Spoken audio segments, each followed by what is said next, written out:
En esta ocasión tengo el gusto de poner a su consideración el vídeo ¿Sabes que estás programado? Descifrando el mito del libre albedrío. El neurocientífico Robert Sapolsky, en su libro Determinado, una ciencia de la vida sin libre albedrío, refuta la idea del libre albedrío. Según Sapolsky, nuestras acciones están determinadas por la biología, las hormonas, los neurotransmisores, nuestra infancia, los genes y las circunstancias que nos rodean, más que por las elecciones conscientes que queremos hacer por nuestra propia voluntad. Esto plantea preguntas sobre la responsabilidad, así como la identidad personal de todos y cada uno de los seres humanos.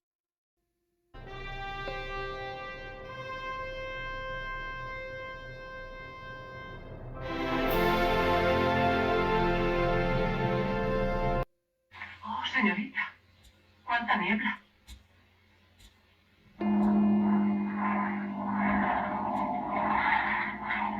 No hay nada que hacer.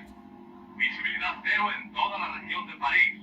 Es preciso que aterrice en Le Bourget, y si no en Orly. El deber de un piloto es evitar los riesgos. Eso no me importa. Haga lo imposible. Bien. Le Bourget.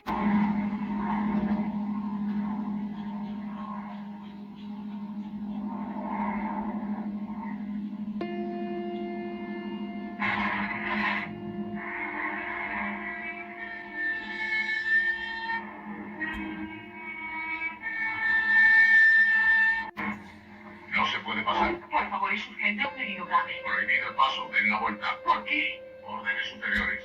Van a guillotinar a Luis Basser. El estrangulador, ya saben. Se lo suplico. Llevamos a Stephen Orlac, el gran pianista. Tiene las manos abrasadas. Si no le curan inmediatamente, no podrá volver a tocar el piano. Lo siento, cumplo órdenes. Es necesario que llegue a la clínica enseguida. Basser va a morir. Sus manos no volverán a matar. Pero las de Orlac deben seguir tocando. Hay que salvar las manos de Orlac. Se lo ruego. Está bien. Pasen. Profesor Bolcher. Ya me he opuesto en antecedentes. Se trata de Stefan Orlac, ¿no es eso? Sí, el pianista. No se moleste en explicarme, madame. Soy aficionado a la música. ¿Es usted su mujer? Todavía no, pero Ah, ya, comprendo. soy también ahijada del doctor de Crochans. Ah, un gran amigo. Y un gran psiquiatra. ¿Sigue aún en Londres? Sí. Profesor, hay que salvar las manos de Orlac. Querían llevarle a Bouillon y he pedido que le trajesen aquí. El padrino me ha hablado de sus milagros. Sin sus manos sería un muerto en vida. Está bien. Por amistad con de Crochan y por amor a la música, voy a intentar lo imposible. ¿Y la otra? Ya está, señor.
Stephen, antes del accidente íbamos a casarnos. ¿Qué esperamos? Antes del accidente yo era Stephen Orlac, el pianista. Ahora, con estas manos inútiles, ¿quién soy? Toma las mías. Mis manos, Stephen. Y casémonos enseguida.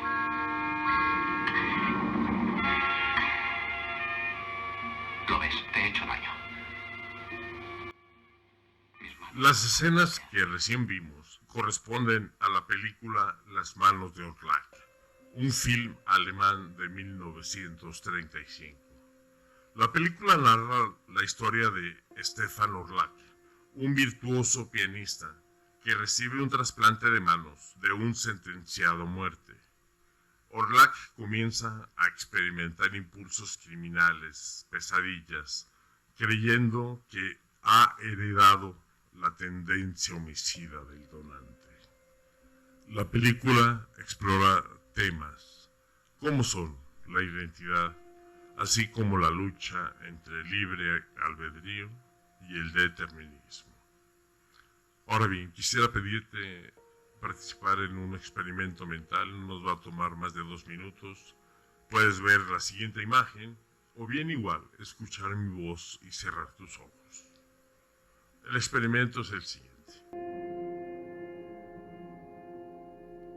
Imagina que descubres que tu pareja está controlada por científicos a través de un dispositivo cerebral. Aunque ella no es consciente, sus decisiones son manipuladas, así como sus palabras de amor, sus caricias y sus atenciones. Todas estas están programadas por un grupo de científicos. ¿Seguirías viéndola igual? ¿O podrías seguir amándola o considerándola tu novia? Este dilema refleja el gran debate que existe sobre el libre albedrío y el determinismo. A continuación vemos 2 premios Nobel. El Premio Nobel de Física de Albert Einstein y el Premio Nobel de Literatura de Rabindranath Tagore. Ambos discutían sobre la verdad y la belleza del universo. Einstein veía el universo como independiente del factor humano, mientras que en cambio Tagore argumentaba que la verdad es un constructo humano. Ahora, la evolución del determinismo. De la antigüedad a la Edad Media. En la civilización griega, las moiras, que eran 3 viejecillas que estaban tejiendo en una rueca, tejían el destino de los hombres. Dependiendo de la longitud de cada una de las hebras que ellas tejían, depende la duración de la vida de cada uno de los seres humanos. Durante la Edad Media, el futuro de los hombres estaba estrechamente vinculado con la teología cristiana. Tanto así que se creía que Dios había predestinado todos los eventos. Con el advenimiento del Renacimiento y de la Ilustración, el determinismo adoptó una forma más mecánica y naturalista. El universo entonces está regido por leyes naturales que determinaban el curso de todos los eventos. Durante los siglos XIX y XX, la ciencia moderna trajo consigo el determinismo científico, especialmente en la física clásica, donde se creía que si se conocían todas las condiciones iniciales, así como las leyes de la física, se podría predecir el futuro. Desafíos al determinismo clásico. Con el desarrollo de la mecánica cuántica, surgieron desafíos al determinismo clásico. Figuras como Einstein, quien famosamente dijo, Dios no juega los dados, lo hacía ya que no estaba de acuerdo sobre el papel del azar en el universo. En la actualidad, el determinismo se encuentra muy de la mano de la probabilidad. Hoy en día, el concepto de determinismo se ha matizado con la comprensión de que, aunque las leyes de la naturaleza son consistentes, el azar y la probabilidad juegan un papel en fenómenos en el nivel cuántico. Asimismo, encontramos determinismo en otras disciplinas, como son las neurociencias, la biología, la sociología, la genética, la psiquiatría y la psicología, en donde se examina y evalúa cómo es que diversos factores determinan el comportamiento y las decisiones humanas. Aquí tenemos lo que mencionábamos, cuando Einstein dijo Dios no juega los dados. Lo que él quería decir es que, en su opinión, el universo no puede ser regido por el azar y la pura probabilidad. Para Einstein, la mecánica cuántica no proporcionaba una imagen completa y determinista de la realidad. Ahora veamos a los filósofos y a los científicos que están a favor del determinismo. Comencemos con Rabindranath Tagore, quien argumenta que la verdad del universo es una verdad humana y que no puede haber nada que no sea clasificado por la personalidad humana. Después tenemos a Benjamin Libet. Libet fue el gran descubridor de que la actividad cerebral inconsciente comenzaba aproximadamente medio segundo antes de que los sujetos fueran conscientes de su decisión de moverse. Esos hallazgos sugieren que las decisiones que queremos tomar libremente podrían estar influenciadas por procesos cerebrales inconscientes que ocurren antes de nuestra conciencia de decidir.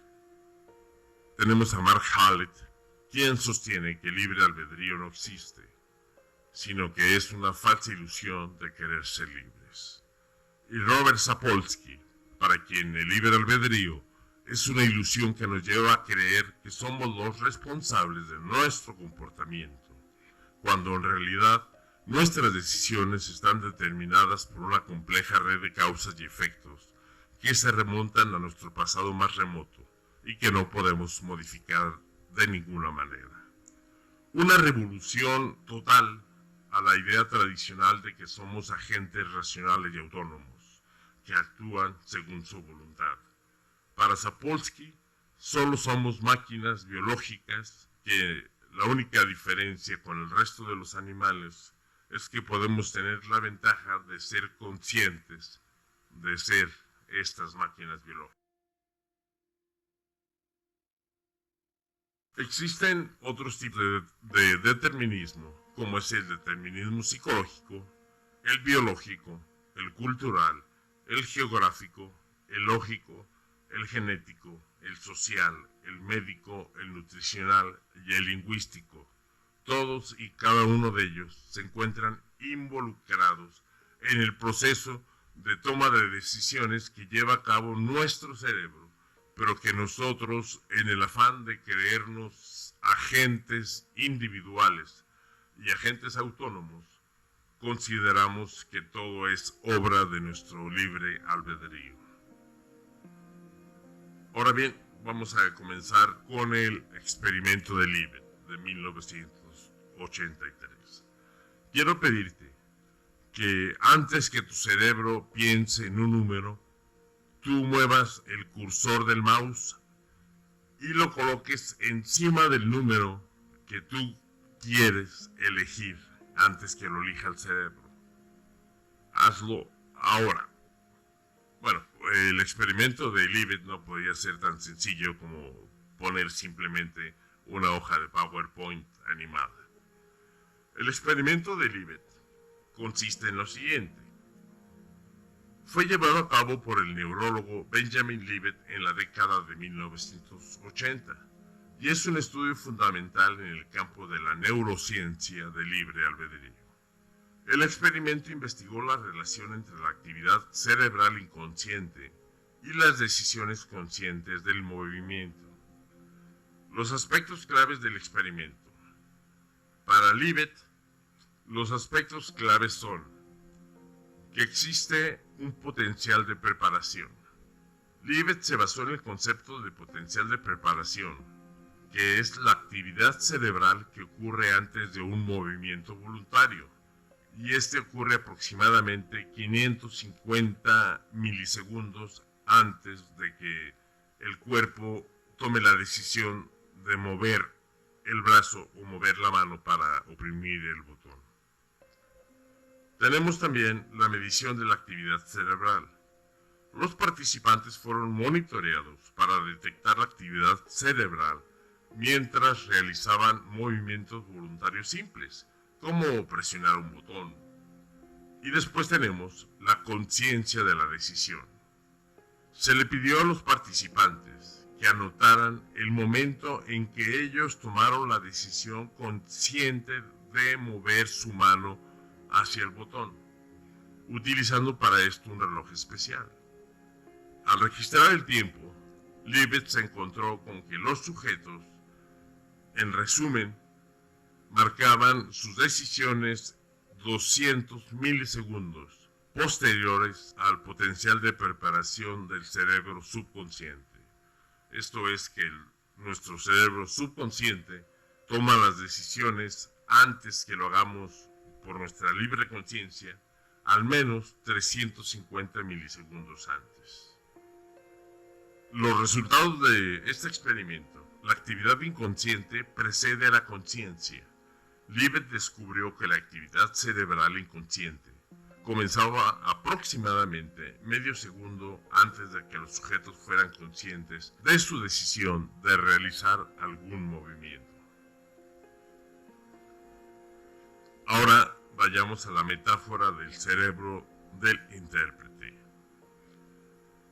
Esta es un área de estudio fascinante que se centra en comprender cómo los intérpretes, especialmente aquellos que realizan interpretación simultánea, procesan y manejan el lenguaje de manera excepcional. Aquí tenemos algunos ejemplos claves relacionados con el cerebro de los intérpretes. 1. Están sujetos a tareas cognitivas exigentes. La interpretación simultánea implica escuchar un discurso en un idioma A, que podría ser, pensemos que es el alemán, y debe traducirlo y expresarlo en otro idioma, que sería el idioma B o el idioma español, en tiempo real, con tan solo unos segundos de diferencia. Tiene que realizar con exactitud esta función. Los intérpretes deben mantener en memoria fragmentos del mensaje en alemán, mientras procesan y expresan fragmentos del mensaje en español. Esto requiere una gran capacidad de memoria de trabajo. La memoria del trabajo verbal. La memoria de trabajo es responsable de mantener y procesar información en un momento dado. Durante la interpretación, los intérpretes pueden mantener alrededor de 3 unidades de significado durante unos pocos segundos en su memoria de trabajo. Ahora, ¿cuáles son las áreas del cerebro que se encuentran implicadas? Tenemos que no existe una única zona cerebral dedicada exclusivamente. El intérprete cerebral, como se mencionó, es un concepto intrigante, ya que se relaciona con la forma en que justificamos nuestras decisiones después de haberlas tomado.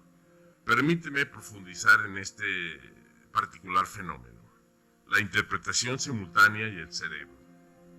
La interpretación simultánea requiere una gran capacidad cognitiva y de procesamiento. Los intérpretes deben comprender, reformular y hablar en 2 idiomas al mismo tiempo. En este caso, el intérprete cerebral entra en juego para ayudar a racionalizar nuestras decisiones y comportamientos. En cuanto a la memoria del trabajo y el libre albedrío, nuestra memoria de trabajo es limitada en la cantidad y el tiempo que puede mantener dicha información activa. Durante la interpretación, estas personas no pueden repasar ni repetir, como cuando recordamos un número de teléfono que recién nos han dado. A pesar de esta limitación, el intérprete cerebral busca armonizar contradicciones internas, así como discrepancias entre creencias y acciones. El papel del intérprete. El intérprete, en pocas palabras, este famoso intérprete cerebral busca una explicación lógica para nuestras decisiones. Aunque no tengamos un libre albedrío totalmente absoluto, nuestra mente sigue buscando sentido y coherencia en nuestras elecciones. En resumen, el intérprete cerebral es parte de cómo construimos nuestras narrativas y justificamos nuestras acciones, aunque no tengamos un libre albedrío absoluto. Nuestra mente sigue buscando sentido y coherencia en nuestras elecciones hasta hacernos creer nuestras acciones o nuestras decisiones son fruto de nuestra conciencia y de nuestra voluntad. Hablaremos ahora de un concepto que aún se encuentra en pañales, que sería el determinismo práctico. Primero, consideremos que un ser humano típico tiene una velocidad de reacción de 350 a 500 milisegundos. ¿Por qué les menciono esto? Porque encontramos que los atletas de sprint, como los velocistas olímpicos en las carreras de 100 y 200 metros, según los datos recopilados por la Asociación Internacional de Federación de Atletismo, dichos velocistas ahora se lanzan desde los bloques de salida a tan solo 130 milisegundos después del disparo de la pistola. Esto muestra una capacidad de reacción excepcional. Tenemos también el caso de los boxeadores. Los boxeadores también requieren una buena velocidad de reacción para esquivar golpes y contraatacar. La velocidad de reacción de un boxeador puede variar según su estilo de lucha, su capacidad para anticipar los movimientos del oponente, incluso algunas variables como son la categoría en la cual están compitiendo. Algunos boxeadores tienen reflejos extremadamente rápidos, lo que les permite esquivar golpes con una precisión milímetro. Y tenemos también el caso de los virtuosos musicales y algunos otros superdotados en cuanto a la velocidad de reacción.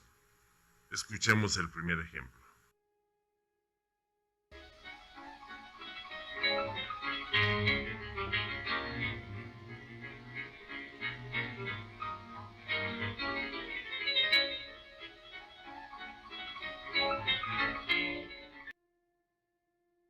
Este video resulta sorprendente por la vertiginosa velocidad de las manos de Valentina Lisitsa, interpretando el Estudio 10, número 4 de Frédéric Chopin. Otro ejemplo de un nuevo tipo de compatibilismo es el que ya mencionamos, el determinismo práctico.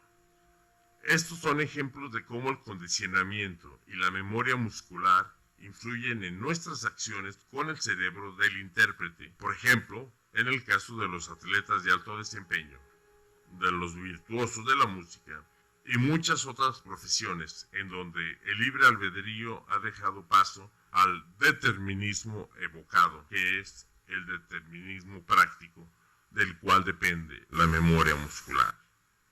La evolución del libre albedrío. En la antigüedad y en la Edad Media, el libre albedrío era entendido principalmente en términos teológicos, como una dádiva divina que permitía a los humanos elegir entre el bien y el mal por su propia voluntad. El cristianismo. En la tradición cristiana, el libre albedrío es fundamental para que se construya la moralidad y la responsabilidad personal, ya que se considera que Dios otorgó a los humanos la capacidad de tomar decisiones morales, y ya que de esto dependerá su futuro en la inmortalidad, ya sea en el cielo o en el infierno.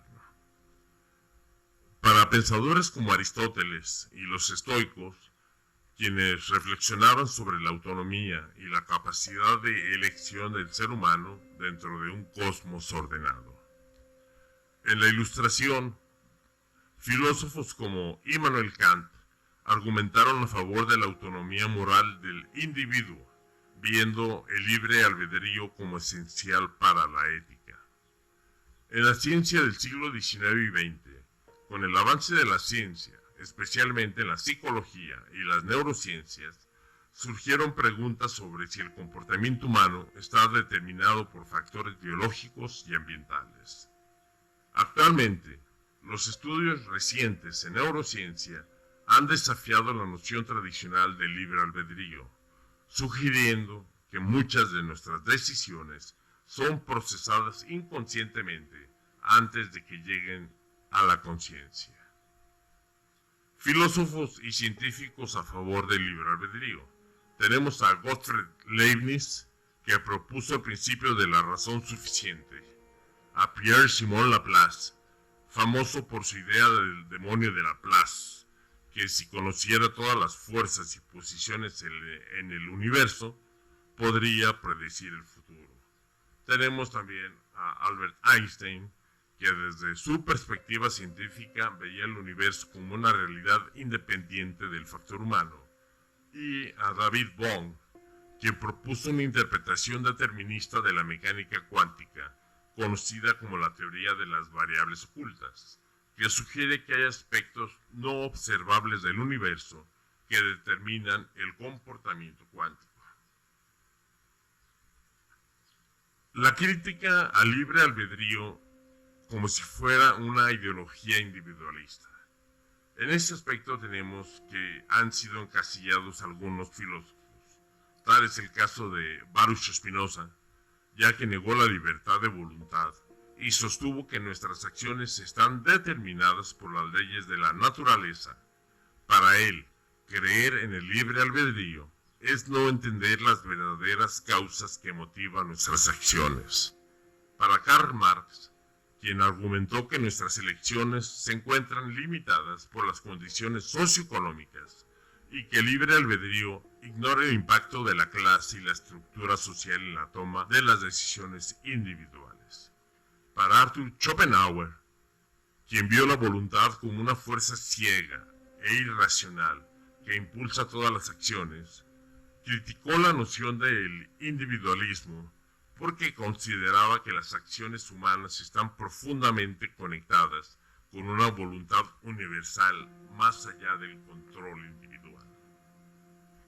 Tenemos también a Friedrich Nietzsche, quien criticó la idea del libre albedrío, ya que para él era una mera ilusión creada por la moralidad cristiana tradicional, argumentando que las acciones humanas están más influenciadas por fuerzas subconscientes, así como por el poder de la voluntad de poder y una oferta de inmortalidad más que por una elección consciente y racional, ya que para Friedrich Nietzsche, que no solamente argumentó que Dios había muerto para determinar que los valores habían caído en el total nihilismo, para él el libre albedrío es tan solo una especie de juego de serpientes y escaleras en las cuales se tienen que liberar una suerte de obstáculos para poder obtener como triunfo el infierno, el purgatorio o el cielo. Y tenemos también, al mismo tiempo, al Dios y a la moralidad. La bondad perfecta es un atributo esencial de Dios, lo que plantea preguntas sobre su libertad para decidir sobre el bien y el mal, como lo plantea la paradoja de Epicuro, que es la siguiente. Esta nos dice: ¿el mal existe? Si el mal existe en realidad, la siguiente pregunta es: ¿Dios sabe que el mal existe? Si la respuesta es afirmativa, ahora sigue: ¿Dios puede acabar con el mal? Y si la respuesta es sí, ahora se pregunta: ¿Dios quiere acabar con el mal? Nuevamente sí. Entonces, ¿por qué el mal existe? Y entonces la Iglesia Católica dice que es por el libre albedrío y que este fue hecho para probarnos. Pero si Dios es omnisciente, Él ya sabía lo que iba a ocurrir y no necesitaba ninguna prueba. Otros culpan al diablo, pero si Dios es omnipotente y bondadoso, había destruido al diablo.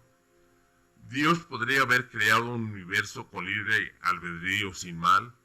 Si no puede, es porque Él no es bueno. Y si sí puede, pero no lo hizo, entonces tampoco es bueno.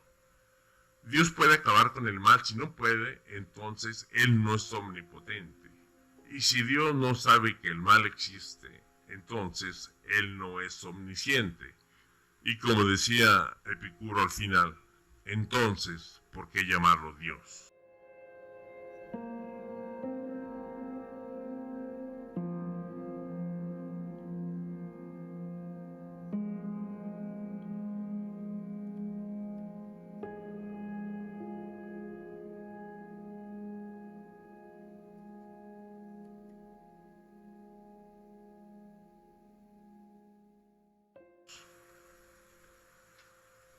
Hablemos sobre evidencia científica o evidencia empírica acerca del libre albedrío.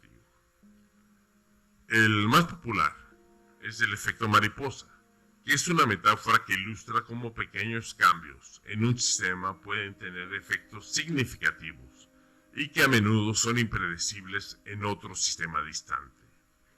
Esta idea proviene de la teoría del caos, donde se destaca la sensibilidad de las condiciones iniciales en sistemas complejos. El término se origina en la idea de que el aleteo de una mariposa en un lugar determinado podría, a través de una serie de interacciones, desencadenar un cambio considerable en el clima de otro lugar. En resumen, el efecto mariposa refleja cómo las acciones aparentemente insignificantes pueden tener consecuencias amplias y sorprendentes. Imaginen entonces, si el efecto mariposa con pequeños cambios pueden cambiar todo un sistema, ¿qué pasaría si regresaran a Homero Simpson al pasado y destruyera a todos los seres que se encontrara en esta época prehistórica? ¿Qué sería de nosotros? Finalmente, tenemos que hablar también que existen varios puntos de vista sobre la libertad puede existir cuando hay trastorno del comportamiento o patologías mentales. Tenemos que reconocer que existen desconexiones interhemisféricas y las conexiones entre los hemisferios cerebrales son cruciales para el comportamiento y la toma de decisiones.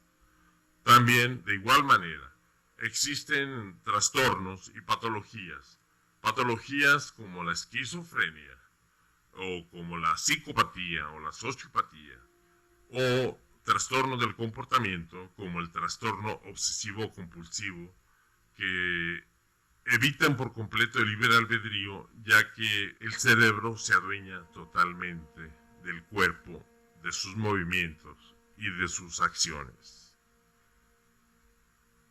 Finalmente, vayamos hacia el determinismo, ya que hay varios puntos de vista sobre si la libertad metafísica existe. Si el determinismo existe, de acuerdo a la metafísica, entonces, ¿qué pasa con el libre albedrío?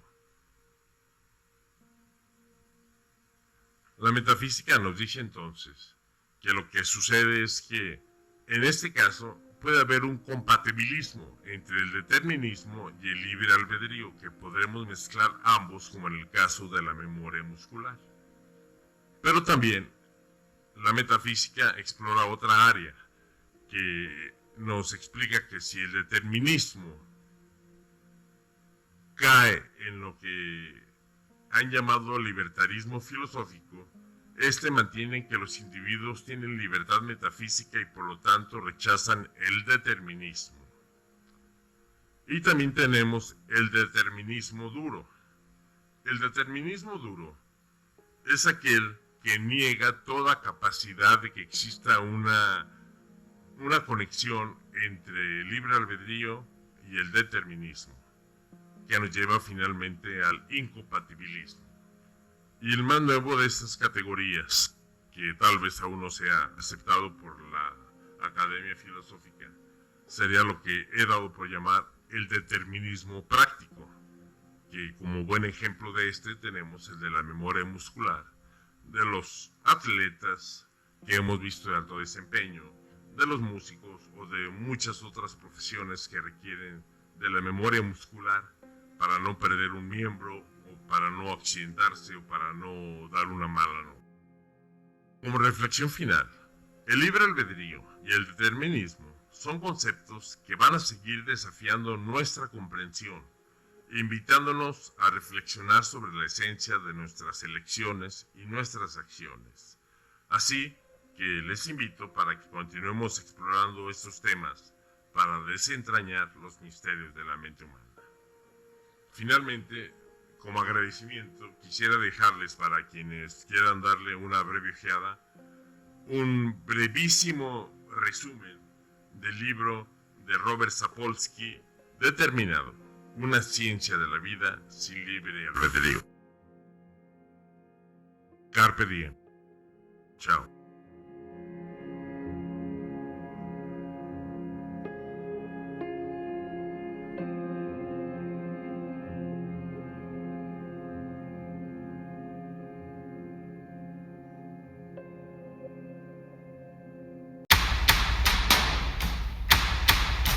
You're blinded by the light.